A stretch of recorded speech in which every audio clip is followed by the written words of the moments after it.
dito, for everything there is a season and a time for every matter under heaven. We are under heaven. Nandito tayo sa lupa. Kaya sabi, for everything, sa lahat ng bagay dito sa lupa, ay may panahon. And may oras para sa lahat ng nananahan dito sa lupa. Ano yung a season and a time? Katulad ng yung mga nangyayari sa kuna ngayon sa Pilipinas. Hurricane. Yung mga hurricane, bagyong malakas. Airplane. Sabi niya, there's a season. Walang pinipili. Kay bata, infant, kay young, kay old. Walang pinipili. Ang gustong malaman ng Diyos, ang mga anak ko, buksan niyo ang mata niyo at ang inyong pandinig. Ang mensahe ko ay napakalinaw. Mag-aral kayo ng aking salita para magkaroon kayo ng katalinuhan ng wisdom. Sabi niya dito sa Ecclesiastes 2, verse up to 8, a time to be born and a time to die. Ang oras ng Diyos ay ipinanganak ang bata at kung kailan mamamatay. Ayokong die. But this is the word of God. This is the word of God. And there's a time to plant and to pluck up, to harvest. May tinakdaan Diyos. There's a time to kill and to heal. Kaya may healing. Ang Diyos lang ang makakagawa ng lahat ng ito. Jesus At name. alam niya ang nangyayari sa lahat ng ito. There's a time to break down and to build up. Kamukha yun, Yolanda, Jesus name. sa Bisaya. In Jesus' name. Nawasak lahat. Pero sabi ng Diyos, there's a time to build up. Ang salita ng Diyos Amen. ay hindi mababalik. Thank you, Jesus. I-build up uli ng Diyos ang lugar na yon. Ang gusto ng Diyos, malaman nyo kung anong mensahe ko sa inyo. Tumigil na kayo sa mga kasamaan. Tumigil na kayo sa mga hindi ko kanais-nais sa aking sarili. At ayusin nyo ang buhay nyo. At itatayo ko kayong muli. A time to build up. Sabi niya, Oh, thank you, a Jesus. time to weep and a time to laugh. Thank you, Ang Jesus. sabi ng Diyos, may panahon, kamukha yan, kalamidad, a time to weep. And pagkatapos niya, na-build up na, there's a time to laugh. Sana ang kaligayahan na yon, ang pagtawa o pagngiti na yon, ay ibigay natin sa Diyos. Purihin natin ang Diyos na sa kabila na nangyari, ay inayos tayong muli. Amen? Amen. Thank you, Jesus. And a time to mourn, and a time to dance. Maraming namatay. Yun ang time para mag-mourn dahil may mensahe ang Diyos. And a time to dance, ang ibig sabihin, time ng pagpupuri sa Diyos. Pag na-build up na, Amen. kinakailangan purihin natin ang Diyos sa buhay Thank you, natin. Jesus. A time to throw away and a time to gather.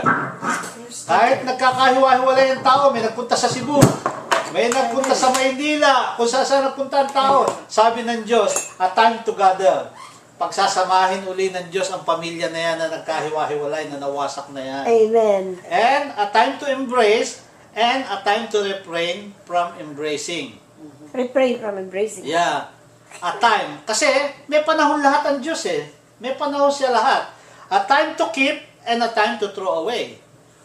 May mga, nakita natin yung mga corrupt na opisyal, may panahon na ikinikip nila ang lahat ng bagay pero sa masamang paraan, may time sila na nabisto.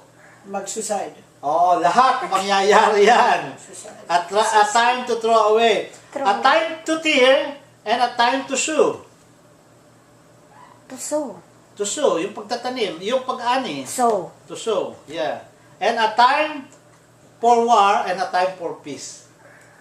May panahon ng giyera, totoo yan, kasi nasa Bible. Pero pagkatapos ng giyera, peace. Nangamatay ng mga rebelde. Oh, amen. So, Namatay ang mga rebelde. sabi, Ecclesiastes 3:18, for everything there's a season and a time for every matter under heaven. But, Jesus. sabi sa Ecclesiastes 3:14, all should stand in awe before God. Walang iba, Praise the Lord. kundi ang Amen. Diyos. At sinasabi dito sa Ecclesiastes 3:17, God will judge the righteous and the wicked together. Oh. God will judge the righteous and the wicked. Kasi sama-sama tayo dito. So, Pilipinas. For He has appointed a time for every matter and for every work. Okay. Amen. Meron siyang appointed time, meron siyang sinasabi dito sa Romans 2:6-8. Sabi ng Diyos, for He will repay. Tama. Pagbabayaran niya ang lahat ng tao na Amen. gumawa ng masama. Amen. Pagbabayarin niya. Sabi dito, for He will repay according to each one's deeds. Romans 2 verse 6. Sa Romans verse 7, to those who by patiently doing good seek for glory and honor and immortality, He will give eternal life. Yung mga nagsik sa kaluguran ng Diyos sa magagandang gawa, ay bibigyan niya ng buhay na walang hanggan. Pero sinabi niya sa verse 8 ng Romans 2, while for those who are self-seeking, ako lang, pamilya ko lang, ako, Self-greedy. and who obey not the truth. This is the word of God. Who obey not the truth, but wickedness, there will be wrath and fury. Kaya nangyayari lahat ng mga bagay na ito. Kasi ito ang sinasabi ng Diyos. Para sa mga tao na ang sinasamba ay hindi totoong Diyos. Wrath and fury. Wrath and fury. Pag mangyari, may mga tulad ng typhoon, Oo. mamensyonan nilang Panginoon. Oo. God. Lahat, God. Amen. Pag nasa mga happiness, Wala. wala nang God. Kaya nga, ang message ng Diyos, magbalik kayo sa akin. Yan. At maaga pa, kahit wala pang balitang bagyo, araw-araw manalangin kayo, parang bahay na sinuhayan mo na kung dumating ang bagyo, matibay. Kasi si Jesus lang ang tibay sa atin. Walang iba tayong tibay. Ultimang wrath. Romans 2 verse 8, ulitin ko. While for those who are self-seeking and who obey not the truth, but wickedness, there will be wrath and fury. Wrath and fury. Kaya nga, totoo to. Ito ay wrath of God. Fury means ang Diyos ay nagpupuyos sa galit. Mga anak ko, bumalik kayo sa akin. Wala na patinsya sa ngayon. Oo. At gusto ko malinawan nyo ang message. I don't care.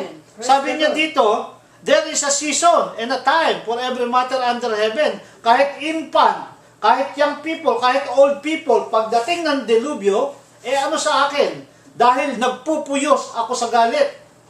At ang wrath ko ay dadating sa inyo. Ano yung wrath of God? All calamities. Praise the Lord.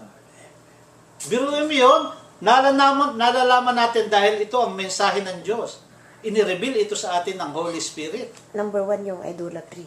Idolatry, yung hindi tamang Diyos. Sabi ng Diyos, wala nang ibang Diyos. Ako lamang sa pamamagitan ni Jesus. Lahat ay nangyari sa pamamagitan ni Jesus at sa kapangyarihan ng Espiritu Santo. Amen. Praise the Lord. Amen. Hallelujah. Sabi dito sa Romans 2:13, for God shows no partiality. No favoritism. No favoritism. Lahat tayo. Pag ikaw ay sumunod, sabi sa verse 7, bibigyan kita ng pagpapala, long and satisfied life, and eternal life. Pero pag ikaw ay sumuway, wrath and fury. Sabi niya